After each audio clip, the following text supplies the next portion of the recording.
for an elite inner circle. A real spiritual master will never burn people out and cast them aside. He will genuinely be interested in helping people solve their problems by spiritual cultivation of devotional service.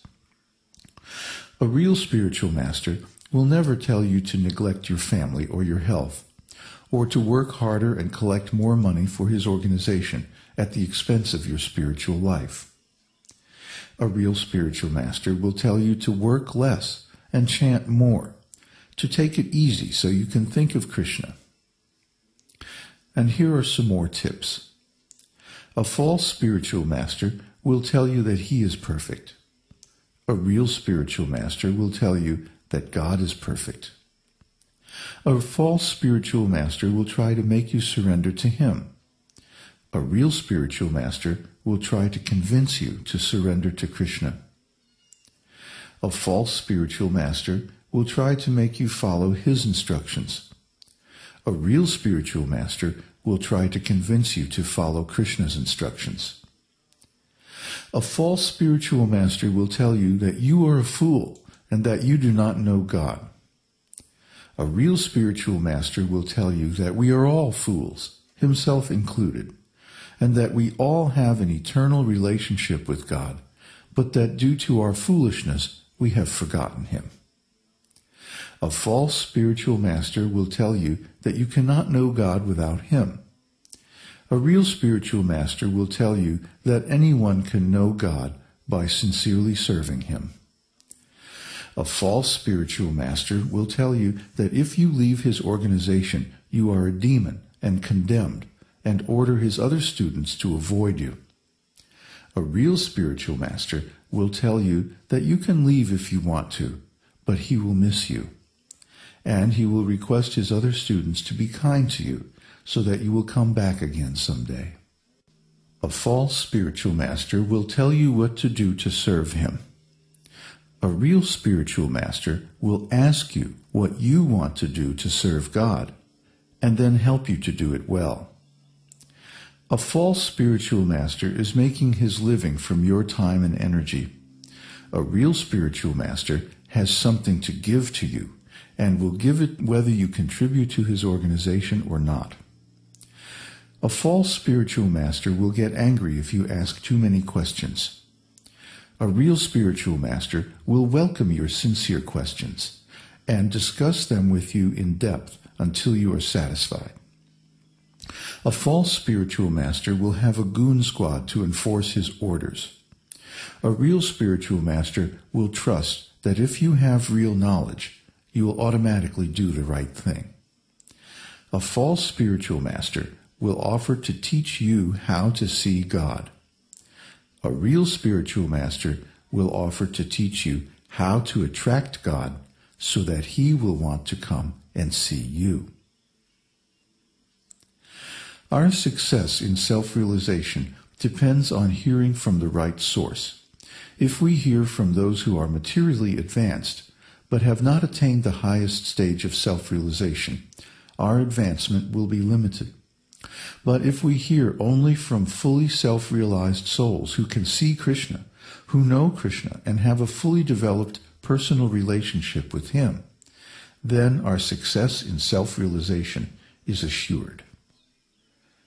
So the first thing you should ask a prospective spiritual teacher is, have you seen Kṛṣṇa?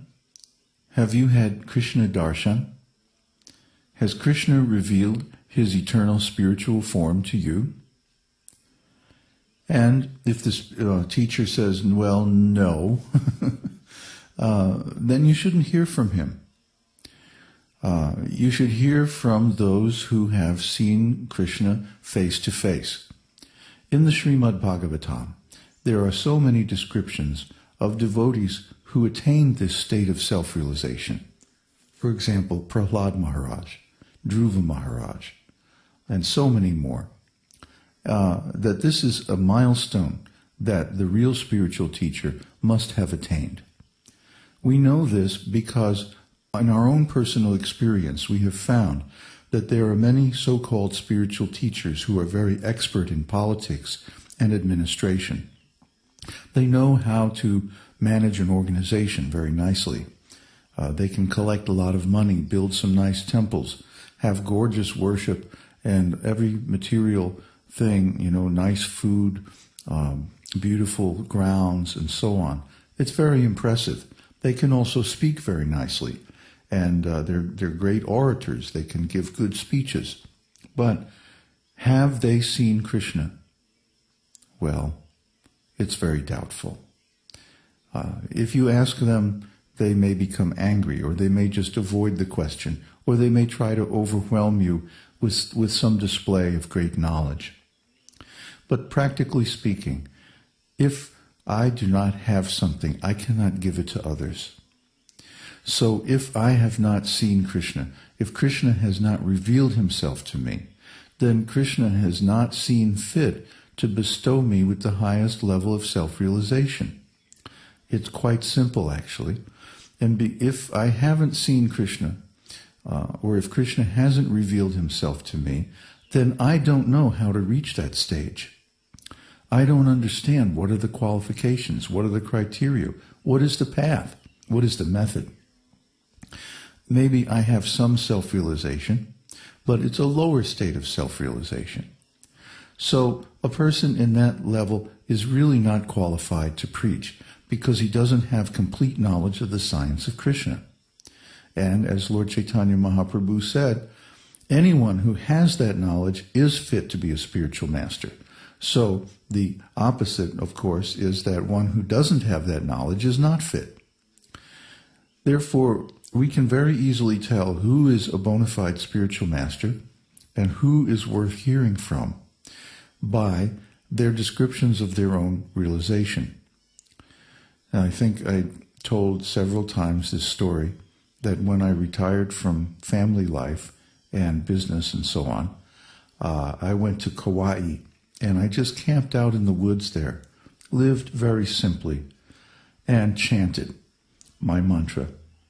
Of course, I was initiated into the Hare Krishna mantra, the Maha Mantra, by my spiritual master, Srila Prabhupada, who was undoubtedly a fully self-realized soul, and a very special one at that. So I just chanted my mantra, night and day and night. If I woke up in the middle of the night, I would chant it several rounds and then go back to sleep.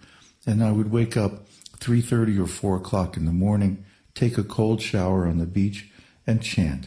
And then the rest of the day, I would simply take little walks, maybe go for a swim in the ocean, but the rest of the time I would chant. And that was my lifestyle for more than 6 months. During this time, Kṛṣṇa revealed his form to me. He appeared to me one morning, standing just a few feet away, about as far away as this computer is from me as I'm recording this podcast. And I don't mind telling you that he was very, very beautiful, very attractive. And he said something to me, something very confidential, to prove to me that he knew my mind and that this was a real vision. And then he disappeared. And this is a typical kind of vision of Kṛṣṇa's form. You'll find many descriptions of this in the Vedic literatures. And I don't mind saying that coming up to this experience, I had gone through some very deep personal transformations. And I can also guide you through those transformations and help you to attain this vision of Kṛṣṇa's form. Because when Kṛṣṇa reveals himself to someone, he not only reveals himself, he reveals your eternal identity. And this is the moment at which you realize your eternal, perfect spiritual body.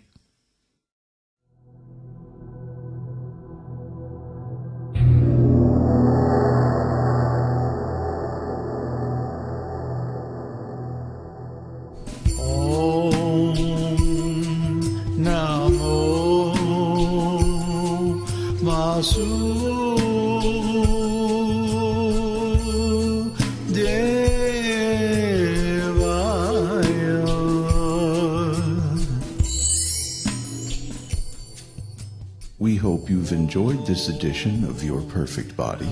This is David Hughes, your host reminding you to visit us on the web at esotericteaching.org, where you can purchase the complete Esoteric Teaching Introductory Seminar DVD and many CDs of transcendental music and mantras.